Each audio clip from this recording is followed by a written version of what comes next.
tower, and he gives me the power to tear down the works of the enemy. In a difficult hour, he will crush the devourer and bring the powers of darkness underneath my feet.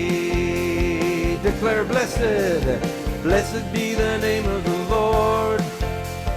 Blessed be the name of the Lord. Blessed be the name of the Lord Most High. Blessed be the name of the Lord. Blessed be the name of the Lord. Blessed be the name of the Lord Most High. The name of the Lord is a strong tower. The righteous run into it, and they are safe. The name of the Lord is a strong tower. The righteous run into it, and they are saved. Come on, everyone, blessed be the name of the Lord. Blessed be the name of the Lord. Blessed be the name of the Lord Most High. Blessed be the name of the Lord. Blessed be the name of the Lord. Blessed be the name of the Lord Most High. Say, Jesus is the name. Jesus is the name of the Lord. Jesus is the name of the Lord. Jesus is the name of the Lord Most High. Yeshua. Yeshua is the name of the Lord. Yeshua is the name of the Lord. Yeshua is the name of the Lord Most High. Yahweh, Yahweh is the name of the Lord. Yahweh is the name of the Lord. Yahweh is the name of the Lord Most High.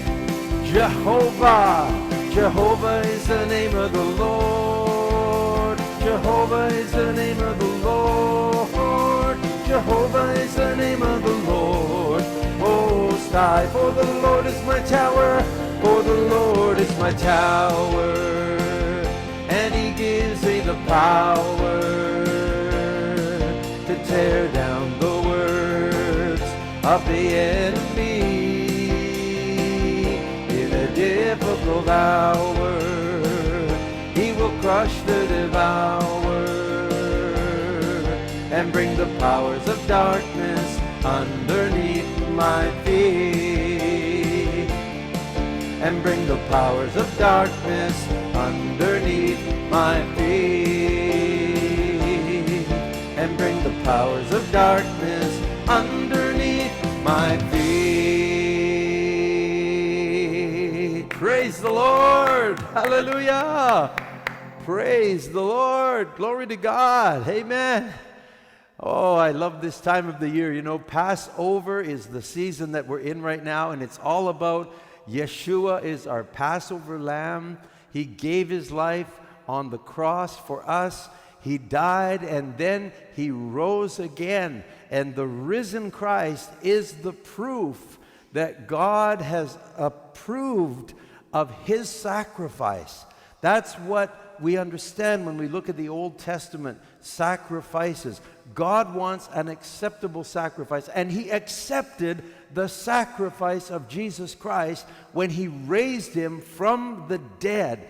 Praise God. And the Bible says in 1 Corinthians 15:20 that Jesus Christ is the first fruit of all resurrected ones. He's the first one to rise from the dead, and never shall his body ever see decay. Not like Lazarus. Lazarus was raised from the dead, and some others have been, but their bodies went into the ground. But when Christ came, his body is perfect. Glory to God. And He is the first fruits of our resurrection. And this week we have been celebrating not only Passover on Nisan 14, the Feast of Unleavened Bread on Nisan 15, but we celebrate first fruits on Nisan 16, or the first day after the Shabbat of the Passover, Pesach, 7-day unleavened bread. And that means that we come before God and we have confidence by the blood of Jesus. We are washed clean, amen, because He lives. We can face tomorrow. Because He lives, we shall live also. Glory to God. So we're going to sing, because He lives, I can face tomorrow. Amen. Praise the Lord. Hallelujah.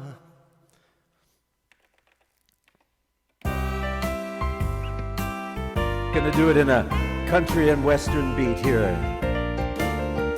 Because He lives, I can face tomorrow. Hallelujah. Because He lives, all fear is gone. Because I know He holds the future, and life is worth the living just because He lives. Sing it, everyone. Because He lives, I can face tomorrow. Because He lives, all fear is gone. Because I know He holds a future, and life is worth the living just because He lives. God sent His Son, they call Him Jesus. He came and died to take away our sin. But He did not stay there in that old cold dark tomb. God raised Him up so you and I can forever live. Come on, sing. Because He lives, I can face tomorrow. Because He lives, all fear is gone. Because I know He holds the future, and life is worth the living just because He lives. Because you live, sing it to Him, I can face tomorrow. Because you live, Lord. Because you live, all my fear is gone. Because I know You hold my future, and life is worth the living just because You live. Because You live, I can face tomorrow. Tell Him, because You live, all my fear is gone. Because I know You hold the future, and life is worth the living just because You live.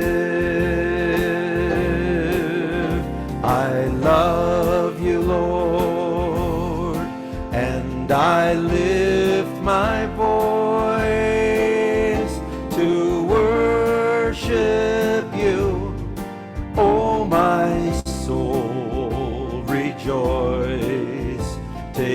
joy, my King, in what you hear. Let me be a sweet, sweet sound in your ear. Sing it, I love you, Lord. Oh, I love you, Lord, and I lift my voice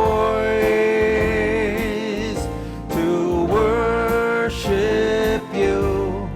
Oh, my soul, rejoice. Take joy, my King, in what you hear.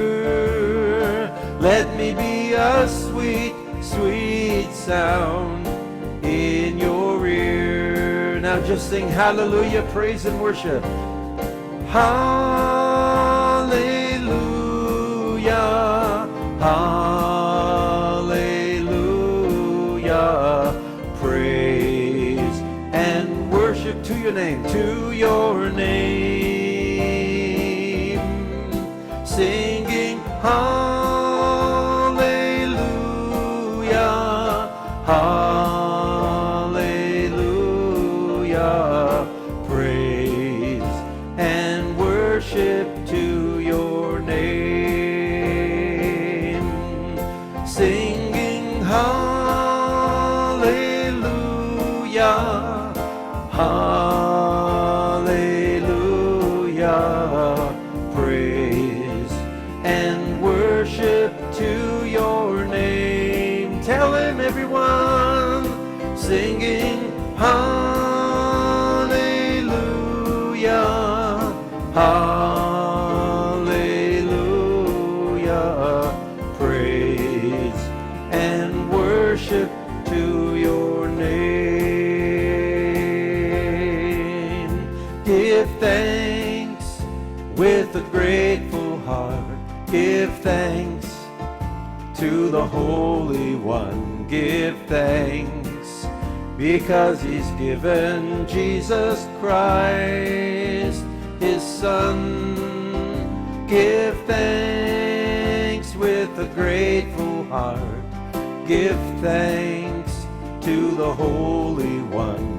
Give thanks because he's given Yeshua, his Son.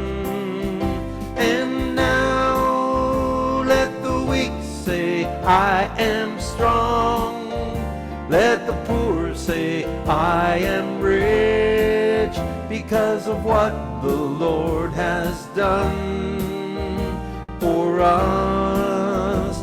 And now let the weak say, I am strong. Hallelujah. Let the poor say, I am rich, because of what the Lord has done for us. Give thanks with a grateful heart. Give thanks to the Holy One. Let's give thanks because he's given Yeshua, his Son. Give thanks with a grateful heart. Give thanks to the Holy One. Give thanks because he's given Yeshua, his Son. And now let the weak say, I am strong. Amen, amen. Let the poor say, I am rich. Amen, amen. Because of what the Lord has done for us. And now let the weak say, I am strong.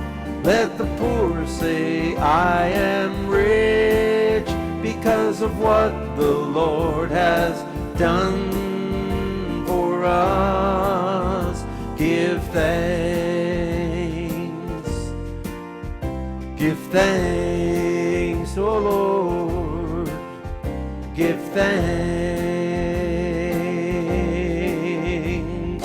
Thou art worthy. Thou art worthy. Thou Thou art worthy, O Lord. Thou art worthy. Thou art worthy to receive glory, to receive glory, glory and honor and power. For thou hast created, hast all things created. For thou hast created all things, and for thy pleasure, and for thy pleasure, they are created. Thou art worthy, O Lord. Thou art worthy. Come on, everyone, let's worship him. Thou art worthy, thou art worthy, O Lord. Thou art worthy, hallelujah, to receive glory, glory and honor and power. Thou hast created, for thou hast created, hast all things created. Thou hast created all things, and for thy pleasure they are created. Thou art worthy, O Lord. For thou hast created, for thou hast created and ransomed and cleaned us, and ransomed and cleansed us by thy blood, setting us free. By thy blood setting us free. In white robes arrayed us, in white robes arrayed us. Kings and priests made us, kings and priests made us. We are reigning with thee, we are reigning with thee. Hallelujah.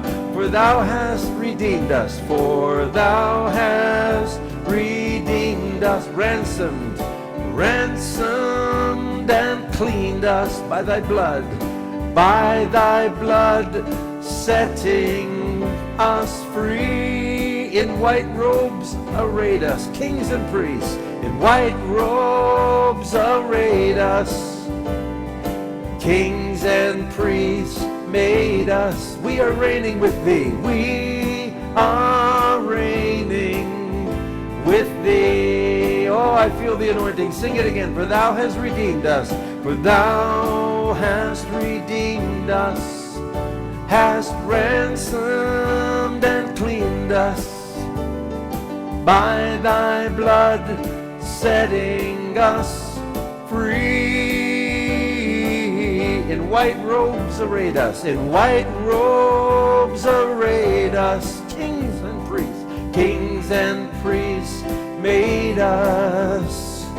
We are reigning with thee, Lord. We are reigning with thee. Thou art worthy, O Lord. Thou art worthy, O Lord.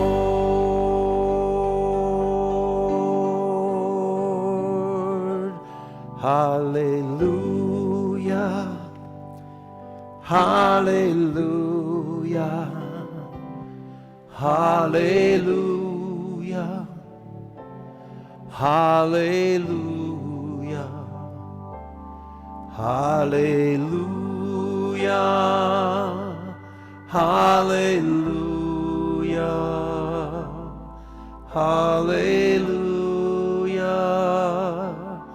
Hallelujah. I love you. Lord, I love you. Lord, I love you. Lord, I love you. Lord, I love you. Lord, I love you. Lord, I love you. Lord, I love you. Lord, I love you.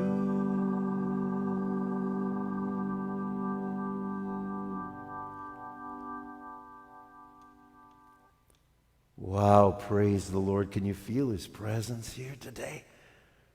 Wow. As we talk about a worship service, know that it is different from a song service.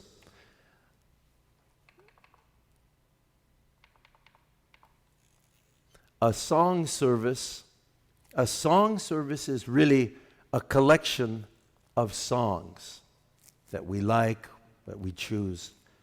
But a worship service is a progression to accomplish a purpose. It is a movement from the outer court into the holy place. Now, most of us understand what I'm talking about. When I talk about the outer court, I'm basically meaning that place where the ordinary Christian lives day to day. When he comes to church, he's in an outer court atmosphere. In fact, he's not even really in the tabernacle yet. He's really outside the gates. He's been worried about problems at his job or her job, problems in the family, problems in the finances, problems with transportation, and you name it, sickness and needs for healing. When a person comes to church, typically they are carrying a lot of baggage with them from the week. And when they come to the church service, brothers and sisters, our job as worship leaders, our job as pastors, we are priests. And our job as priests has got two important parts. Number one, we ourselves are to bring gifts to the Lord. And number two, we are to bring the people to the Lord so that they can offer their gifts.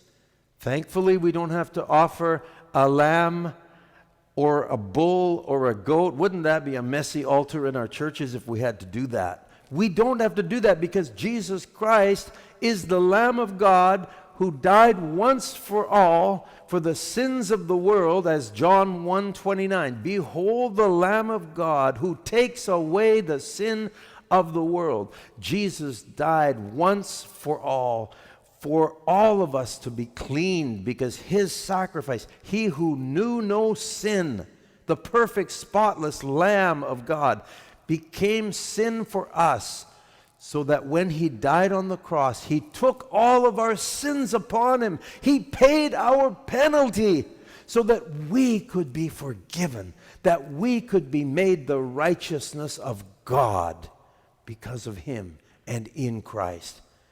Now, when we are coming to church, we're to bring our gifts to the Lord.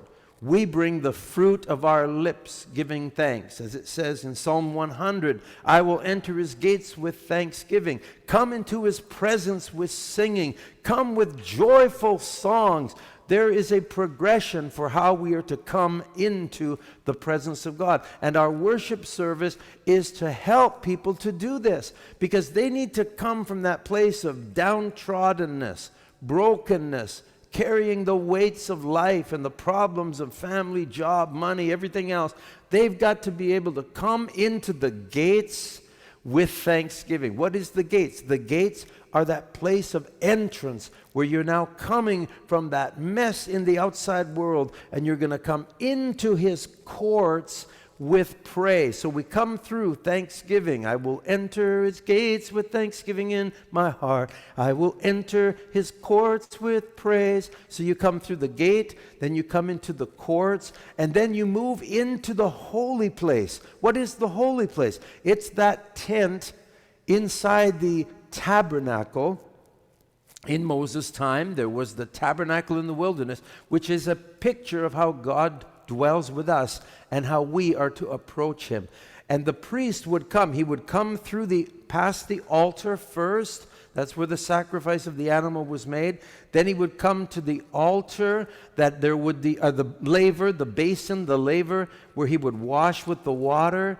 And then the priest would go into this holy place. Everyone say, holy place. In fact, type it in the chat. Say, I'm coming into the holy place through worship.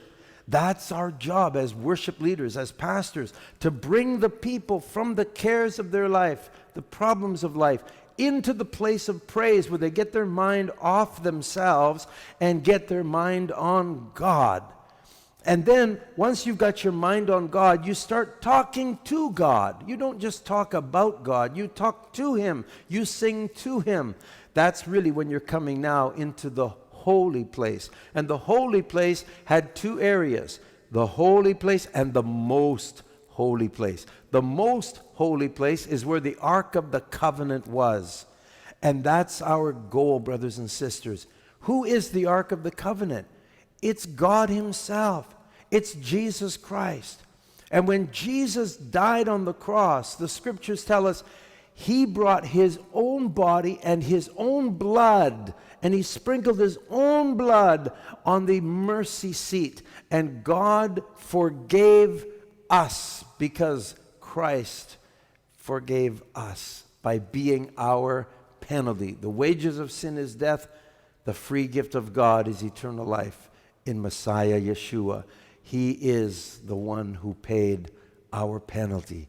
Amen. And because the penalty's paid now, the Lord says you can come boldly into the holy place to obtain mercy and grace in your hour of need. And believe me, when it comes time for church, that's an hour of need for our people. In fact, in most cases, this is the one time of the week where our people will really have that help, that assistance to get into the Holy of Holies, where they will encounter God face to face, so to speak, in the Spirit. And they will realize the Word of God. This is one of the things, the goals of a worship service, is to get the Word of God into the people's hearts. Because if you just read the Word and you don't have faith, you won't accomplish what that word will do for you. Many are healed because they mix the word of God that they read that says, by his stripes I'm healed, and revelation comes to their heart. He died for me. He took my sin. By his stripes I'm healed. Thank you, Jesus. And that faith comes alive, and when it does, healing takes place in their body. And so in our worship service, we're to bring them to that place where the Word of God comes alive in their heart. That's why you need to sing the Word of God, brothers and sisters. Don't just sing happy songs about life. Oh, I'm happy the Lord did this, the Lord did that. Sing the Word of God, because the Word of God is quick and powerful and sharper than any two-edged sword, piercing even to the division of soul and spirit, and will help people to discern the intentions of their heart. When you're in the Word of God, and when the worship is so acute, where you're feeling and sensing the presence of the Lord, things begin to happen in your lives, in the congregation members' lives. They begin to see the sin that they're walking in, the sin that they've been justifying, the sin that they thought they were above and didn't have to worry about. When you're encountering the holy God, suddenly that sin that you thought wasn't so important becomes big, and you confess it. And as John tells us in 1 John, whoever confesses his sins, God is faithful and just to forgive us our sins and to cleanse us from all unrighteousness. So this is one of the goals of a worship service,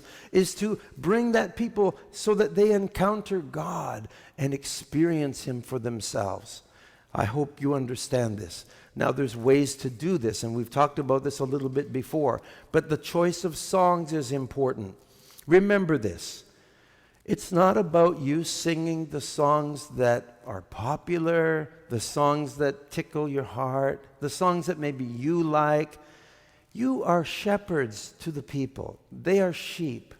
And you have a responsibility to help them connect with God. And you will discover that a lot of times in our church services, when we're singing a number of newer songs that perhaps the worship team is feeling really excited about, oh, we've practiced these and they're great, but you will see that many of the people are not entering in. They're watching. It's almost like you're having a concert on Sunday morning, and there's the worship team and the band, there's the projector, there's the lighting, and some churches even have smoke machines and all kinds of fun stuff, LED screens, flashing this, flashing that. We have a lot of that here in America in the new age of church. But you know what? People are not moved just because you touch someone's brain or you tickle their emotions or you tickle their fancies or you tickle their eyeballs. That's not where the change takes place. Sure, they'll be impressed that this church has a big LED screen. Sure, they'll be impressed that the band sounds so good. But if they're not entering in worship for themselves, we are missing our prime responsibility as pastors and worship leaders to help the people to encounter God. Selah. I'll take a little drink.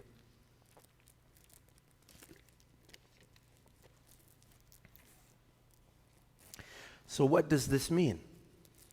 It means you need to use songs that will help the people connect with God. And you'll find that if you pick some of these old songs, look at the songs I chose today. All of them are old, tried and true choruses. Because He lived. Because He lives. Wow, you just start that song and the revelation of it comes upon you. You'd have to be pretty young to have never heard that song before. And even if you are very young and you hear that, it will touch your heart. Songs like We Bring the Sacrifice of Praise. Now, I chose that not just because it used to be a very popular song. I chose that because we are in Passover and we are in first fruits. And first fruits was when the Israelite people would bring the first sheaf of their barley harvest, even when it had yet completely ripened. They would bring it and they would give it to the priest. And on the day of what they call waving of first fruits, that priest would then take it and wave it before the Lord, and it would be an acceptable offering. And it was only then that the people were allowed to now eat of that barley. It had to be given to the Lord first. And this principle of first fruits is vital in our lives. And we teach our congregation, you bring the offering to the Lord. We're not talking about the money when I say this. We're talking about, as the scripture says, the fruit of our lips giving thanks to the Lord. We are to sing our praises. We don't bring the Lord some of these other sacrifices like animals, bulls, and goats. We bring the sacrifice of praise, thanksgiving. We offer Him worship. Amen. That's our gift of sacrifice to the Lord. And we give ourselves. So in our worship services, make sure that you give the people the opportunity to bring their gift to the Lord, to sing, to involve themselves in praise and worship, not just to stand there and listen to a song service, a selection of songs. Unfortunately, many in our churches, that's what's happened. And the people will often go away empty. If you see people standing and they're not entering in, it means something's wrong. Whatever it is that you've caused to happen, if people by and large are not entering in, it means you're not doing your job for that worship service. There are seldom times in our worship service when we're singing that people should not be getting involved. Even if it's a special number, it should touch the heart of the people. They shouldn't be on their phone. They shouldn't be looking around. They shouldn't be chewing gum and not in connection with what's happening. You've got to teach your people, and by example, the worship team are the first to do this, how to come into the presence of the Lord. So make sure you train your musicians to keep your face looking like a worshiper. Keep joy in your heart. Even if you've had a tough week, Now's not the time to bring your problems onto the stage. And worship leaders, be extra careful, because even though we have that power of holding the microphone, that doesn't give us license to drag the congregation into our problems. Oh, I had a terrible week this week, and da da da. And the people are standing there. No, we don't want to hear about your problem. We want to hear about the goodness of the Lord. Amen. And I notice a lot of songs nowadays, not all, but a lot of songs are very self-centered. It's all about how I feel and what the Lord has made me feel and how I am because of the Lord. And you know what? It's good that you're giving testimony, but don't harbor that element of, oh, this is how I feel. No, you need to get your eyes off of self onto the Lord. And that's what a worship service is to do. And there's many things you can do to help that. But this is the priority of a worship service, to bring the people to touch God. So your choice of songs, it needs to be easy to sing, comfortable to sing, not challenging. Boy, I have a trouble singing some of the new songs today. They have like 5 or 6 different verses. And if they didn't have the projector showing the words, the people would never be able to really get it. Unless they go home and listen to it for weeks and weeks and they get it internalized. Yeah, praise God if that happens. And I thank God there are some churches where they really teach the people the songs and they give them opportunity to get them internalized. But by and large, when you just sing a song once in a Sunday and then maybe not again for another few Sundays and again, and it's got 5 or 6 verses and this and that and other thing, you're going to find that a lot of people are not getting it. Now, hymns are a different story. When you read from a hymnal and you have the words right in your hands and you can read, you have been given a good choice if you have hymnals in your church.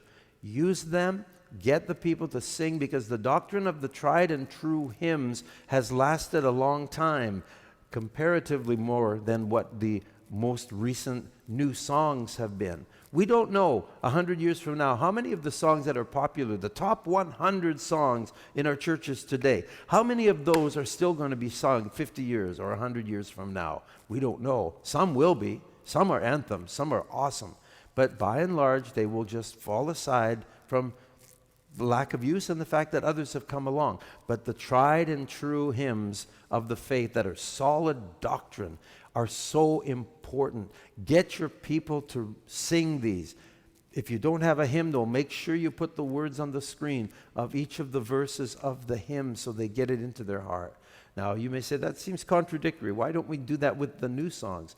Well, you can. But the truth is, when people are not connecting, they're not connecting with God. They've got to connect with the song and then connect with God. And that's, in a short way, is why I say use simple songs that will grab the people's heart, makes it easy for them to worship. They can close their eyes. They don't need the projector to sing many songs that are simple.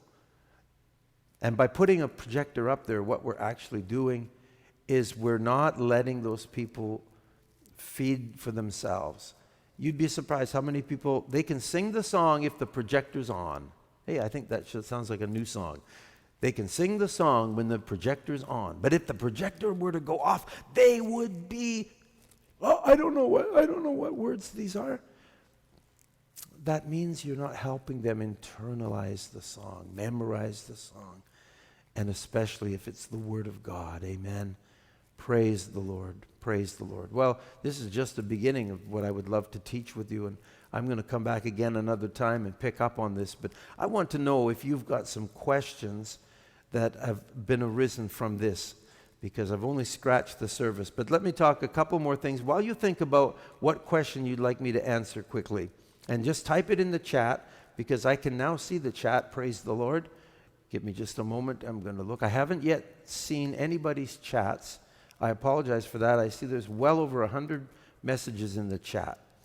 Praise the Lord. So from this point on, put this, Q, and then your question. When I see Q, it will be a cue to me that, oh, this is a question that someone would like me to address. And I'll try to address. There's over 200 people in this live stream. Glory to God.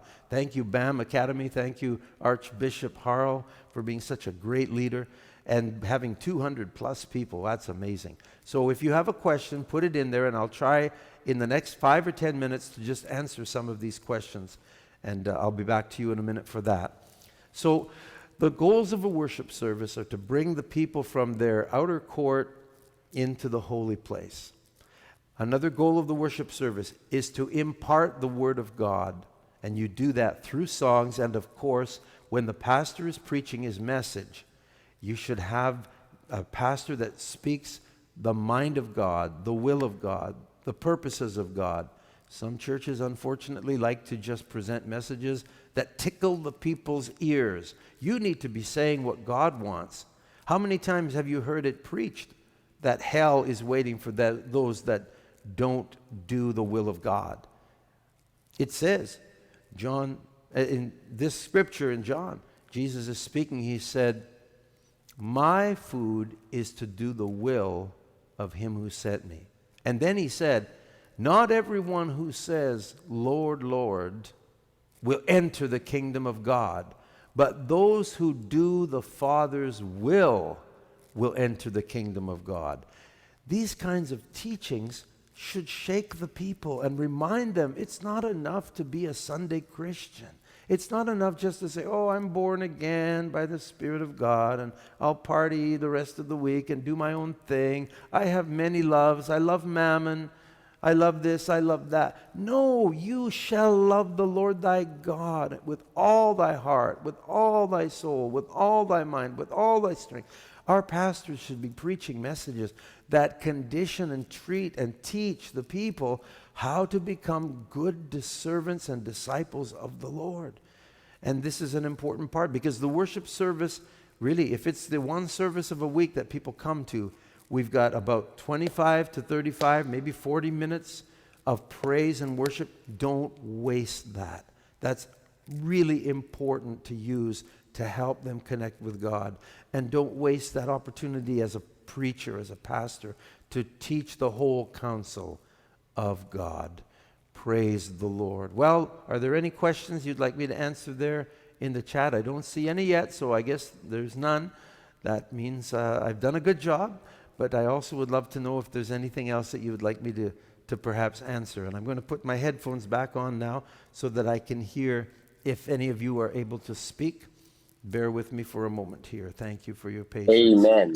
Amen. Hallelujah. Can you hear me? Of the system today. Pastor Steve, Glory to God. can you hear me? Can you hear me, Pastor Steve? Okay, let's wait for Pastor Steve to... Hey, can you hear me? Right.